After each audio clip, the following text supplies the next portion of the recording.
It's been nearly a quarter century since terrorists struck America on September 11th, and while time might be helping much of the nation heal, it's a day still raw for many so close to these attacks, including John Huvane. He's the vice president of the nonprofit Tunnel to Towers, and he's a retired NYPD detective. John, thanks so much for joining us again.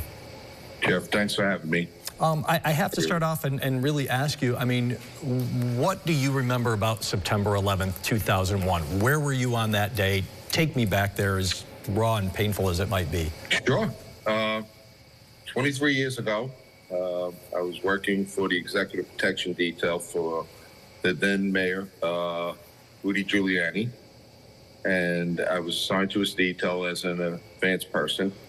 So we were having breakfast, the mayor was having breakfast, and that morning we received a call that a small plane hit one of the towers at the World Trade Center. And my job was to get down there and advance. And what I arrived to was not a small plane. It was a chaotic scene.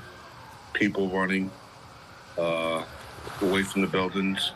Women leaving their shoes, walking bare feet, dropping bags. I walked by an engine from a large plane, and I looked up and I saw people escaping the flames. And, you know, they were jumping from the building itself. John, I can't even imagine. How much does that day and what you saw and you experienced, does that stay with you all these days, weeks, months, obviously years later? Well, it stays with you like anything else. Even the days afterwards were very difficult. I attended over 100 funerals, wakes all around the city and the outer boroughs and in New York City. And just going down to ground zero, smelling the smell of death, and something that as a homicide detective in the Bronx, you got to know what that smell was. And as we walked through the different parts of the pile and seeing my fellow firefighters, construction workers, police officers digging through the rubble. And, you know, Jeff, the sad part is, give you an idea, just the firefighters alone, we lost 343 that day.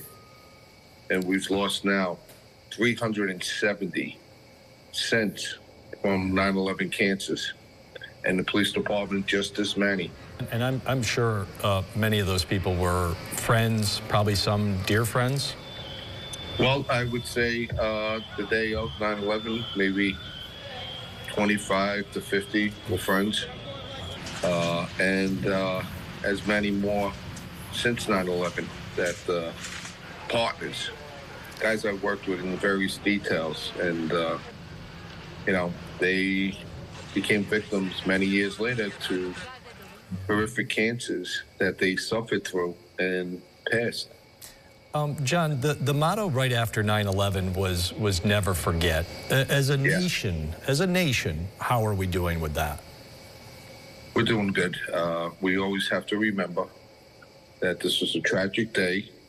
We lost so many of our finest first responders. The mere person that was just going to work to clean a window at the World Trade Center. Students that just graduated and going to their first job. We lost those individuals, and the thousands that were lost that day. But also, with the foundation, we were able to help our Gold Star families, and they're particularly special to me because these are the people that signed up after that, and they wanted to serve this country. And to give you a quick little story, we'll never forget. Yeah, there's no way I can ever forget.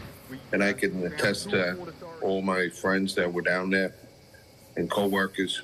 We'll never forget. But we owe the next generation that knowledge of that day. So one of the things that Tunnel to Towers does, we go around to schools and we set up curriculum to talk about 9/11.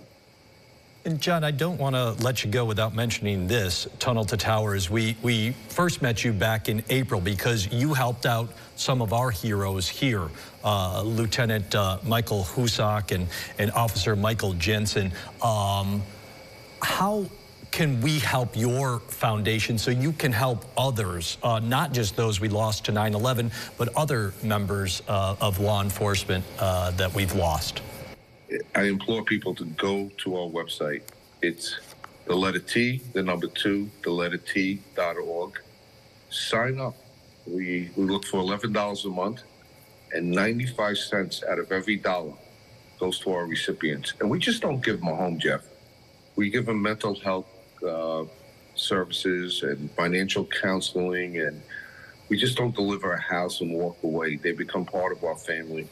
And we have a race every year at the last Sunday of September, which we're approaching now.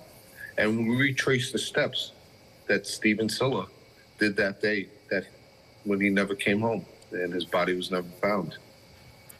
John, I can't thank you enough for sharing all that you went through that day and the years and what you're doing now. John Huvane, thank you so much for your time.